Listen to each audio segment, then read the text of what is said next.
Malaquias é um livro do Antigo Testamento que tem muito a nos ensinar quanto ao culto e uma vida santa diante de Deus. Ele nos confronta profundamente, e as palavras do profeta ecoam até hoje certeiras, ao ponto onde mais dói, e é onde mais dói que precisa remédio, O médico, quando nós vamos no consultório, ele nos apalpa e aperta. Onde dói? Dói aqui? E ele vai cutucando até achar o centro da dor, É aqui que dói? É aqui que a gente vai tratar. Temos sido examinados pela palavra do Senhor através do seu profeta Malaquias, através dessa exposição, e hoje nós vamos continuar a exposição.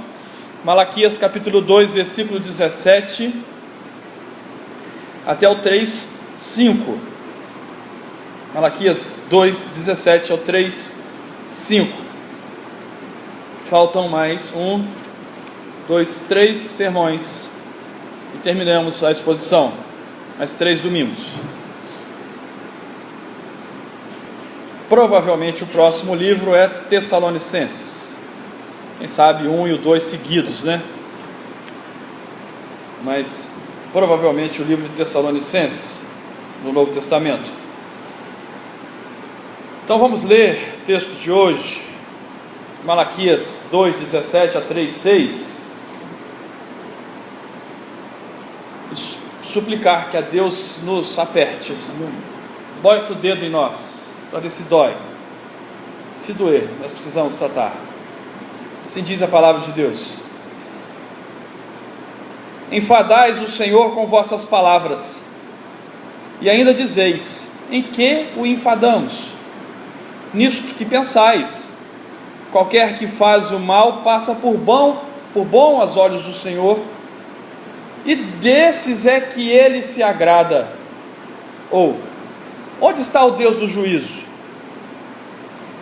Eis que eu envio o meu mensageiro, que preparará o caminho diante de mim. De repente virá ao seu templo o Senhor, a quem vós buscais, o anjo da aliança, a quem vós desejais. Eis que ele vem, diz o Senhor dos exércitos.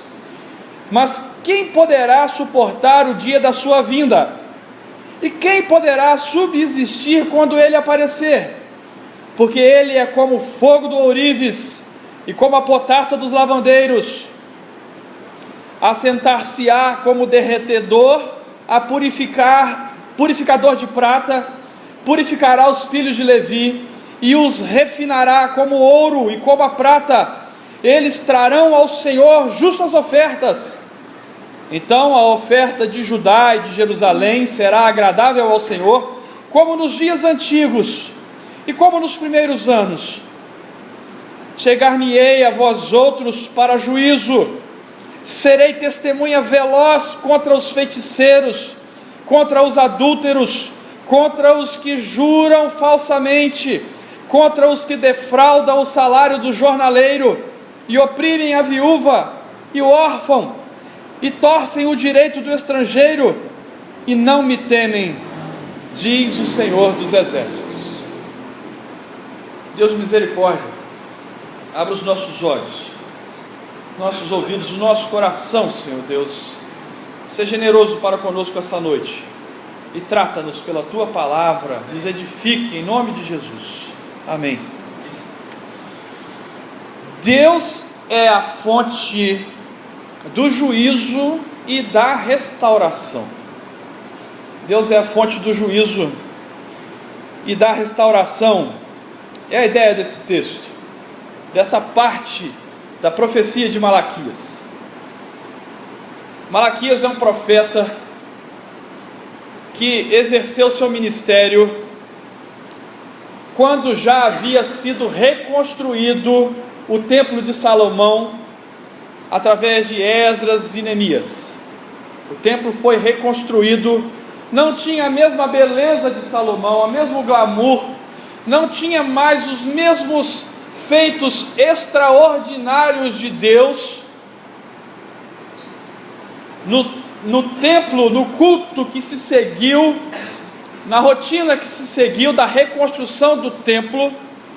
E 70 anos após essa reconstrução, é o tempo aproximado do ministério de Malaquias, que se dirige a um povo cheio de ritualismo, indiferença, onde havia suborno entre os sacerdotes, onde havia um sentimento de canseira diante de Deus. Nós estamos com canseira, não com cansaço. Agora eu estou cansado aqui, mas eu não estou com canseira de estar aqui cultuando a Deus. Vocês estão entendendo? Tem gente, e esse era o pensamento do povo que que Malaquias estava se referindo como porta-voz do Senhor. Eles estavam se sentindo cansados. Poxa vida, cultuar de novo, ai que canseira. Tomara que o pastor não demore aqueles 45 minutos do domingo passado, né? Tomara que o pastor seja mais rápido do que o domingo anterior. Seria um pensamento moderno, que se adeque ao pensamento aqui de Malaquias, né, do povo no tempo de Malaquias. Mas eles lá pensavam: poxa, lá vem aquele cara trazendo aquele cabrito, aquele bode, aquela pombinha, e vai eu ter que matar bicho, vai eu ter que fazer ritual, vão nós, né? E eles cansados, se sentindo enfadados, entediados na obra de Deus, porque para eles já não estava mais compensando servir a Deus, porque nada de extraordinário estava acontecendo, e eles estavam ainda sob o governo de um povo estranho. Estavam servindo ao rei da Pérsia, e eles podiam ficar na sua nação, mas pagando tributo ao rei da Pérsia. Eles estavam sob a orientação de um governador. Eles não tinham tanta autonomia assim, e eles estavam colocando o serviço a Deus em xeque. Será que vale a pena mesmo servir a Deus? Eles estavam olhando para o soberbo e se distraindo com isso. Lembram do Salmo 73 que nós lemos aqui? Que o Davi quase resvalou os pés dele ao olhar para a vida do soberbo. O corpo deles é sadio, eles parecem não ter problema, está tudo certo para eles, eles têm mansões e carros e cavalos. Cadê o Deus? Cadê Deus que não pune essa gente má? Davi, o salmista, quase resvalou seus pés ao fazer isso, e esse povo resvalou os pés, eles caíram nisso e perderam o primeiro amor. Como faz bem a gente estudar Apocalipse, né? A gente olha direitinho aqui, que está lá em Apocalipse, nos primeiros capítulos acontecendo, e eles perderam o primeiro amor, perderam a noção da existência de Deus e de uma vida consonante, de acordo com a existência de Deus. Eles sabiam quem era Deus. Deus havia se revelado a este povo, ao povo de Israel. Deus chamou Moisés lá do seu pastoreio de ovelhas para ser pastor de pessoas, e falou com ele: Moisés, eu sou o que sou, e eu sou está se revelando a você, vai lá e tira meu povo do Egito. E o povo de Israel conheceu a Deus pelas pragas, pela mão forte que ele os retirou do Egito e os levou nesse discipulado no deserto até entrarem purificados na terra de Canaã. E esse povo se esqueceu do Senhor e agora estava pensando: cadê Deus? Cadê o Deus do juízo? Será que Ele existe mesmo? Será que existe mesmo esse Senhor? Olha, essas pessoas que fazem o mal, olha o que Deus está fazendo. Olha, eles estão fazendo bem aos olhos do Senhor. Deus Deus não está vendo que eles estão fazendo mal, e Deus está deixando eles prosperarem enquanto nós estamos sofrendo. Deus está fazendo o perverso ter saúde enquanto nós temos doenças. Deus está fazendo o perverso ter terras, ter domínio, ter poderio militar, poderio governamental, enquanto nós estamos aqui oprimidos, diminutos, nossa naçãozinha, sem um rei. E Deus, que se inclina para ver aquilo que acontece no meu coração, como cantamos o Salmo 113, está inclinado, assentado no seu alto sublime trono, mas inclinado para ouvir o coração do seu povo. E ele diz: vocês estão me entediando com o pensamento de vocês, vocês estão me enfadando, vocês estão me enfadando com as vossas palavras. E eles, sonsamente, numa linguagem nossa aqui, né, com sonceira, o povo de Israel se comportando de maneira sonsa, diz: Senhor, em que nós temos te enfadado? E Deus, que revela corações, diz: nisso que pensais. Vocês estão pensando isso de mim, vocês estão pensando que eu estou passando por bom aqueles que praticam o mal aos meus olhos. Vocês estão se perguntando: será que eu existo ou não? Onde está o Deus do juízo? Vocês estão duvidando de mim, duvidando de mim. E aqui acontece algo que acontece muito nos nossos dias: um ateísmo prático, não teórico. Tem um ateu teórico e prático, o cara que é militante, ele sabe que é ateu, ele não acredita que Deus existe e ainda milita contra isso, né? E ele vive como se Deus não existisse. Esse é um cara até coerente. Mas aqui está um ateísmo prático: eu sei que Deus existe, mas eu vivo como se ele não existisse. Isso é ateísmo prático. Eu vou lá na igreja, eu faço rituais aqui, né, no templo, eu faço o culto ali como manda o ritual, mas eu vivo da minha forma e ainda duvido de Deus. Meu coração vai se enchendo de falsas expectativas, e os meus pés vão escorregando diante do Senhor, porque eu estou distraído, olhando para o lado, para o ímpio, para o outro, para o pecado do próximo, e nunca para mim. Então eu deixo de acreditar de verdade. O próximo passo é isso, é apostatar, é abandonar. Mas percebam o cuidado de Deus, que não quer que o seu povo apostate, não quer que o seu povo saia, abandone a fé. Ele chama a atenção. Deus é pai, ele corrige o filho, ele não quer que o filho se perca. Ele está chamando a atenção do seu povo aqui, porque ele não quer que Israel se perca, ele não quer que nós nos percamos, que a gente se perda. Ele quer que a gente esteja aos seus pés, ele quer que a gente esteja unido a ele, que a gente viva consciente da sua existência, do que ele requer de nós, que o adoremos com a nossa vida.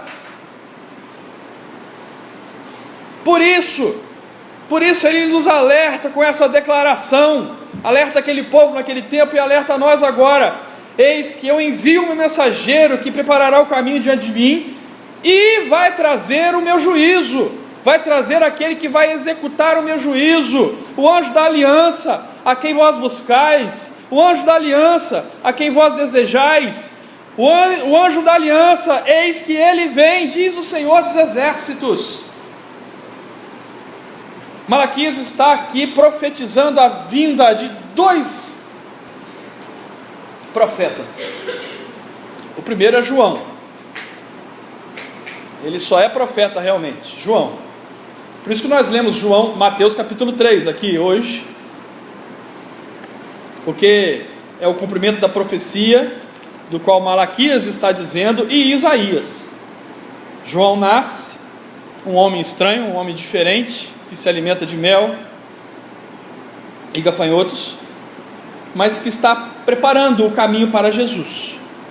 Jesus é o segundo profeta, e ele não é só profeta, ele é profeta, sacerdote e rei, mas ele é o anjo da aliança aqui, que executará o juízo e a restauração de Deus sobre seus filhos e sobre os ímpios.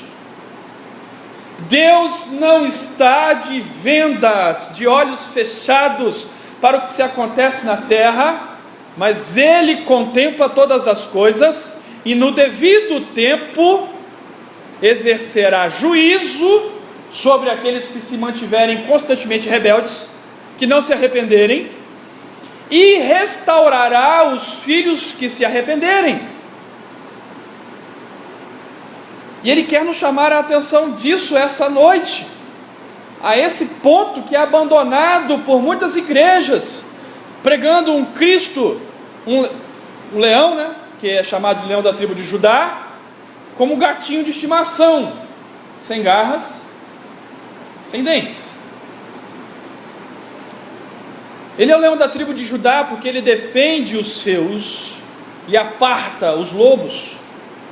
Ele protege o seu povo, os ajunta e avança sobre aqueles que permanecem em rebeldia. É esse a quem vós buscais? Os comentaristas apontam para uma ironia aqui, uma ironia que Deus está fazendo com o povo que está ali, cheios de pensamentos ruins, cheios de pensamentos contrários a uma vida com Deus. Será que vocês estão buscando mesmo o anjo da aliança? Será que vocês querem mesmo que eu mostre meu juízo? Será que vocês querem mesmo que eu envie aquele que vai separar bodes de ovelhas? Será que vocês querem realmente que eu envie aquele que tem uma pá, que lança para o celeiro os que lhes pertencem, e lança para o fogo aqueles que não me pertencem? A palha? Mateus capítulo 3. Esse é Jesus, que batiza com o Espírito Santo e batiza com fogo. Batismo com fogo ali em Mateus 3 é juízo. Juízo não é uma coisa a ser buscada depois da conversão. Olhem as profecias ligadas a esse texto, não tem como a gente concluir outra coisa. Jesus é o anjo da aliança que executa a restauração e o juízo de Deus. Aquele povo não tinha isso completo diante deles, como nós temos agora aqui, que Cristo já veio e executou todas as coisas para nós, mas eles tinham só a esperança de quando viria aquele que pisaria na cabeça da serpente, conforme está escrito em Gênesis capítulo 3, versículo 15, o proto-evangelho. E aquele povo tinha essa esperança messiânica, mas agora deturpada. E quando nós expomos aqui, estudamos juntos o evangelho de Marcos, a gente viu isso muito forte entre os escribas e fariseus, e vimos isso no texto de Mateus capítulo 3, que lemos aqui: raça de víboras, quem vos induziu a se livrar da ira vindoura? É essa gente que está herdando esse pensamento que cresceu nos dias de Malaquias.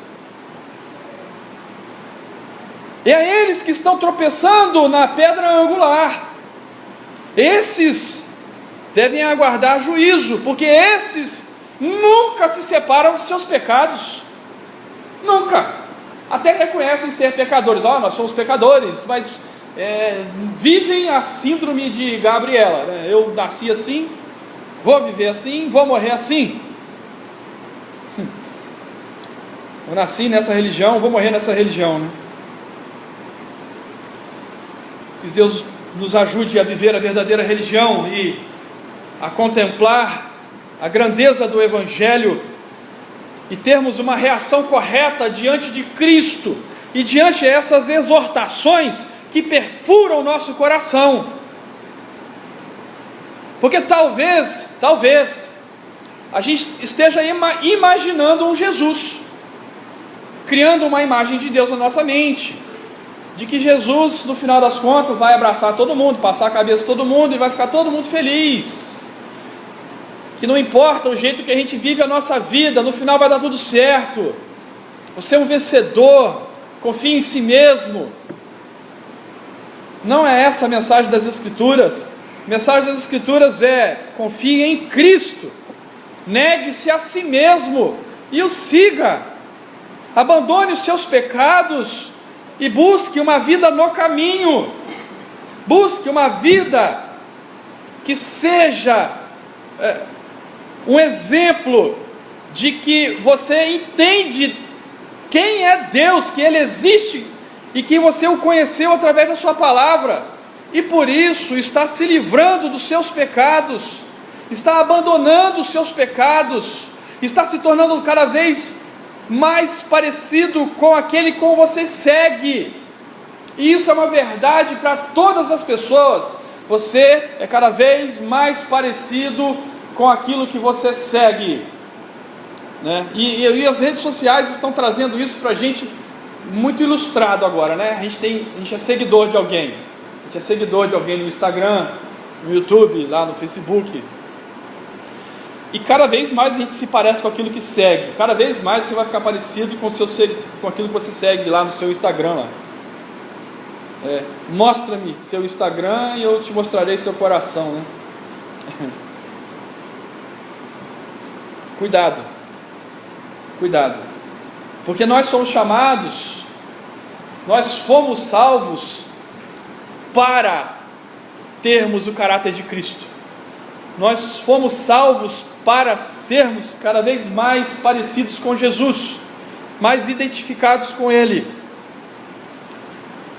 pois Jesus é aquele que salvará o seu povo dos pecados deles, conforme Mateus capítulo 1, versículo 21. Quem poderá suportar o dia do Senhor, o dia da sua vinda? Quem poderá subsistir quando Ele aparecer? É claro, as profecias, elas têm cumprimentos em vários estágios, e aqui temos um exemplo disso. Malaquias está falando da primeira vinda de Jesus, quando Ele se revelará a nós, e mostrará ser o caminho, a verdade e a vida, e também a segunda vinda de Jesus. Apocalipse capítulo 8, se eu não me engano, eu lembrei dessa referência agora, que nós estudamos Apocalipse quinta-feira, e qual tinha essa passagem?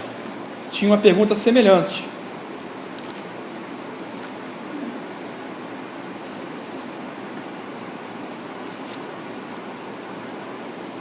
Quem é que pode suster-se? Apocalipse capítulo 6, versículo 17, porque chegou o grande dia da ira deles, e quem é que pode suster-se? É uma referência àqueles que são rebeldes diante de Deus, quando o sexto selo se abre, o juízo cai sobre os ímpios, e os homens buscam salvação, e não há salvação, e eles pedem: cai sobre nós e escondei-nos da face daquele que se assenta no trono e da ira do Cordeiro, porque chegou o grande dia da ira deles. Deles quem? Deus Pai e Deus Filho sobre nós. Quem é que pode suster-se? Então Malaquias está olhando para um futuro próximo, onde Jesus viria e se revelaria a nós, cumprindo toda a sua obra em favor dos eleitos, e também para aquele grande dia, o dia do seu retorno, onde Ele exercerá o juízo, a ira de Deus. Quem é que pode suster-se diante do juiz? E aqui ele usa essas expressões belíssimas, porque Ele é como fogo de ourives e como a potassa do lavandeiro.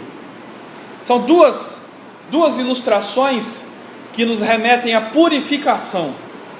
Ele exercerá juízo e restauração. Sobre os filhos de Israel, Ele os restaurará, Ele purificará. Ele assentar-se-á como derretedor e purificador de prata, purificará os filhos de Levi e os refinará como ouro e como prata. Eles trarão ao Senhor justas ofertas.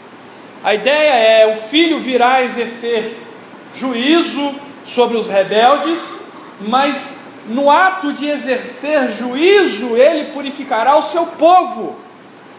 E é exatamente o que está sendo visto por João lá em Apocalipse.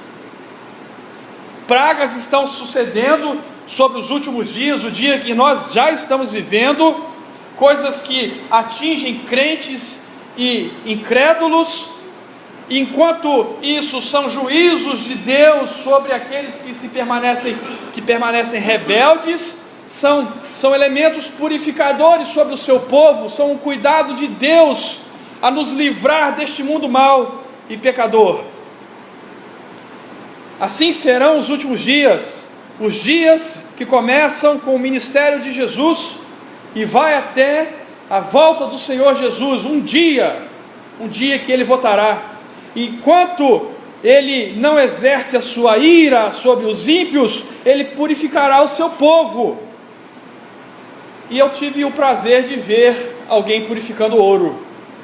Meu pai era ourives, a família do meu pai toda era ourives, então desde pequenininho, na minha primeira infância, eu via meu pai derretendo ouro num cadinho. Cadinho é um quadradinho de amianto que botava o ouro ali, ouro de várias qualidades, aquilo, fogo em cima, derretia, formava uma bolinha, parecia um solzinho. Quando você olha para o sol, vê aquela bolinha brilhando, parecia um solzinho, aquele fogo. E toda a borra, a impureza do metal ficava por cima e formava uma natinha fininha, e ele tinha que segurar o maçarico ali com potência em cima daquela bolinha de ouro já derretida, para continuar aquecendo aquele metal, que já estava fluido, e aquela borrinha ia mexendo, como uma nata em cima do leite, ia mexendo quando você sopra, ia mexendo por cima daquele ouro, ia ficando cada vez menor, até aquela bolinha de ouro ficar igual um espelho, lisinha assim, perfeitinha. Aí, agora tá bom. Aí ele vertia o ouro refinado num lingotinho de metal, virava um lingote, e aquele ouro ia ser trabalhado e virava uma bela joia. E meu pai fazia bonitas joias. Enfim, a ideia aqui é essa. Para ver que o ouro está bom, puro, eles formavam um espelho na superfície. O ourive se vê no ouro purificado. Cristo nos purificará com a sua palavra até se ver em nós, até que Ele se veja em nós, até que nós o reflitamos, até que nós sejamos semelhantes a Ele. Esse é o objetivo da sua salvação, meu querido. Não é para você continuar sendo a mesma pessoa que sempre foi, é para você ser transformado de glória em glória à imagem do Senhor Jesus.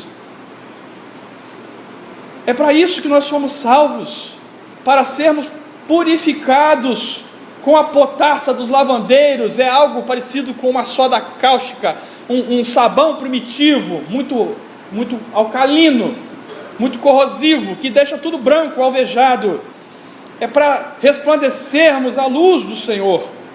É para isso. Não é para a gente dizer que Deus existe e viver a moda vamos embora, mas é para a gente dizer: sim, Deus existe e requer que eu viva para o seu louvor, e requer que eu abandone os meus pecados, que eu seja diligente na minha vida cristã, que eu pare de olhar para o lado, para o soberbo, para o ímpio, para o pecado do meu irmão, e olhe para ele, porque eu preciso ser como ele. Lamentações, versículo 3 diz: se você tiver alguma coisa para se queixar, não fica se queixando do pecado do irmão, não, queixe dos seus próprios pecados. E o povo de Israel aqui estava se queixando do pecado do outro, nunca do seu próprio.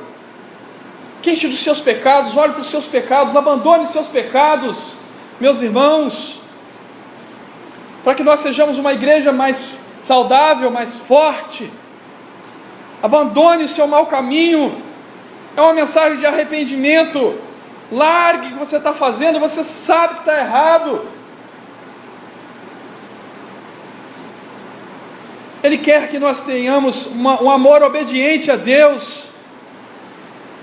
Ele quer que nós tenhamos uma vida que concorde com a nossa pregação, com a nossa expressão de fé, com a nossa religião. Ele não quer que você venha aqui domingo e viva na segunda do seu jeito. Ele quer que você venha aqui domingo e viva na segunda para a glória dele, como ele quer. Essa é a mensagem, meus irmãos. Então, a oferta de Judá e de Jerusalém será agradável ao Senhor, como nos dias antigos, como no primeiro amor, como nos primeiros anos. Olha para onde caíste, veja suas obras e volte ao primeiro amor. Tenho certeza que você já foi melhor do que isso aí que você está vivendo. Tenho certeza que você já viveu o cristianismo com mais diligência do que você está vivendo hoje. Volte, volte, se arrependa dos seus pecados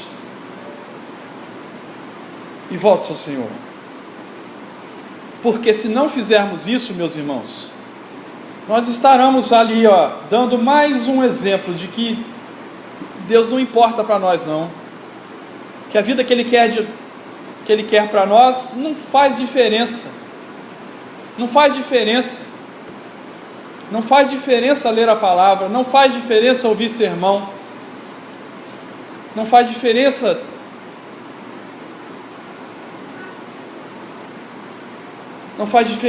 te servir. E nós estamos te enfadando, Senhor.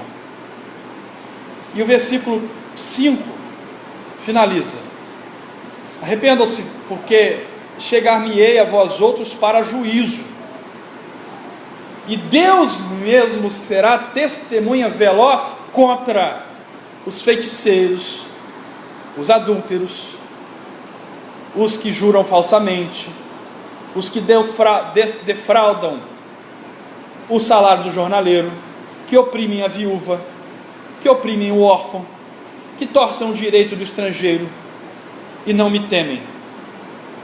E não me temem. Isso nos leva lá para Gálatas capítulo 5 de novo. Paulo repete praticamente essa lista aqui. Que talvez você pode pensar assim: o Antigo Testamento é lá para o Antigo Testamento, não tem nada a ver com a minha vida aqui. Claro que tem. Deus é o mesmo, Ele não muda. E Gálatas capítulo 5 diz exatamente isso.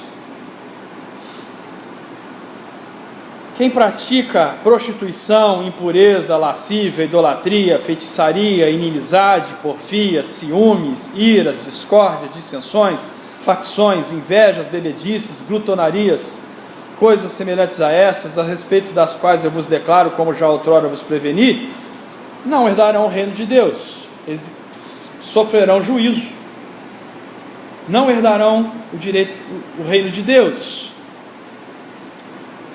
Então cuidado com a sua boca, cuidado. Você tem jurado falsamente? A sua palavra tem valido alguma coisa? Vez por outra chegam no meu ouvido, sem querer. Se eu souber que uma pessoa vai falar isso para mim, se eu soubesse que isso, tivesse esse dom de saber que alguém falaria isso para mim, eu não conversava com ela, mas chega ao meu ouvido: fulano da sua igreja faz aquilo, mas não paga ninguém aqui fora. Fulano da sua igreja tem esse cargo lá, mas é uma porteira. Fulano da sua igreja,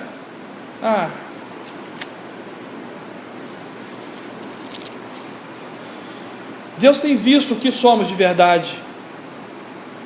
se nós temos defraudado o salário de alguém, ficado com as coisas dos outros, retido o direito dos outros. O salário do jornaleiro, o cara que menos recebia, jornaleiro era o da jornada, não é o que vendia jornal não, mas era o da jornada, era o diarista, servente de pedreiro, aquele que demora para pagar, devo, não nego, pago quando puder. Isso é viver em desonra a Deus, e Deus leva isso em consideração. Isso é um exemplo contra o cristianismo, contra pertencer ao Senhor. Oprimir o direito da viúva, do órfão, o direito do estrangeiro, isso é não temer a Deus. Falar mentiras, ser um adúltero, e o adultério nasce no coração, segundo Mateus capítulo 5, 6, 7, lá o Sermão da Montanha. Deus virá velozmente contra os feiticeiros, contra aqueles que exercem uma religião pagã, cheia de superstições e práticas que são contrárias às Escrituras. Mas aqueles que têm o fruto do Espírito, que exercem o amor, a alegria, a paz, a longanimidade, a benignidade, a bondade, a fidelidade, a mansidão, o domínio próprio, têm evidências, estão deixando evidências que é do Senhor. É do Senhor. Eu sou do Senhor. As marcas do Senhor em mim não é falar em línguas, não é profecias a parte das Escrituras. Está escrito que o fruto do Espírito é isso aqui. Vê se está escrito aqui falar em língua, vê se está escrito aqui profecias.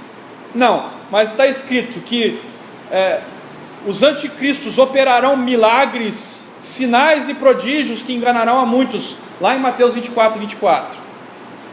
Então é hora de nós decidirmos e assumirmos que evangelho nós queremos viver: o evangelho das aparências ou o verdadeiro evangelho, o evangelho genuíno, o evangelho que se interessa pela Bíblia e que quer moldar a sua vida pelas Escrituras. É hora de decidirmos. É hora de decidirmos. Irmãos, falo com temor e tremor. Esse é meu ministério no meio de vocês.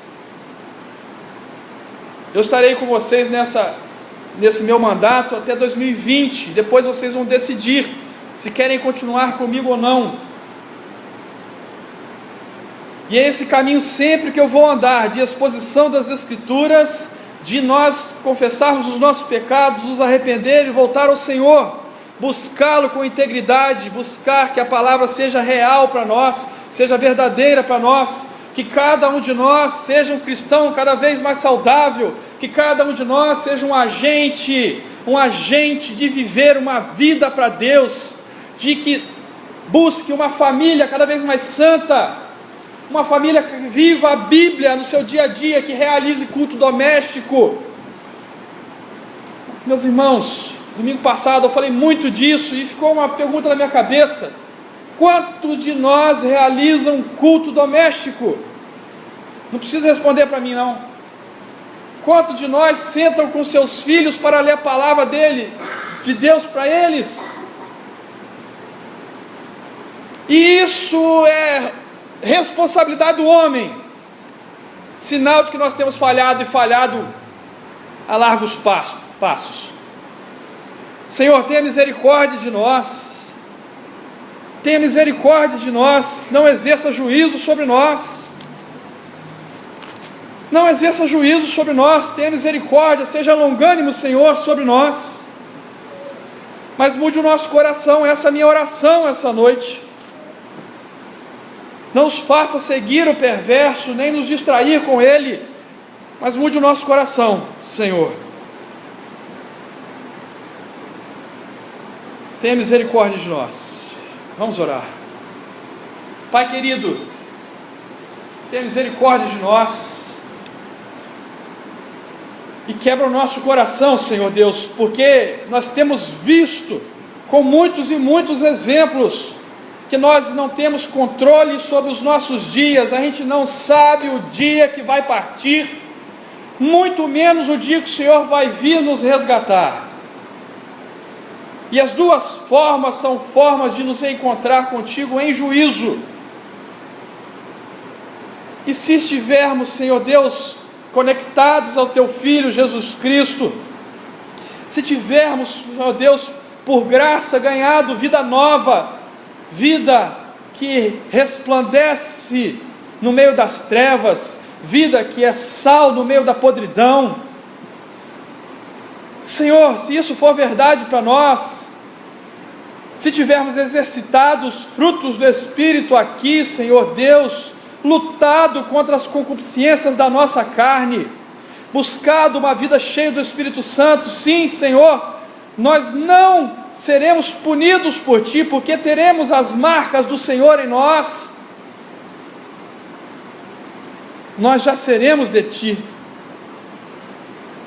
e só vamos entrar para a terra prometida, para os céus. Pai querido, quebra nosso coração e faça-nos voltar ao primeiro amor, faça-nos voltar às obras que Te glorificam,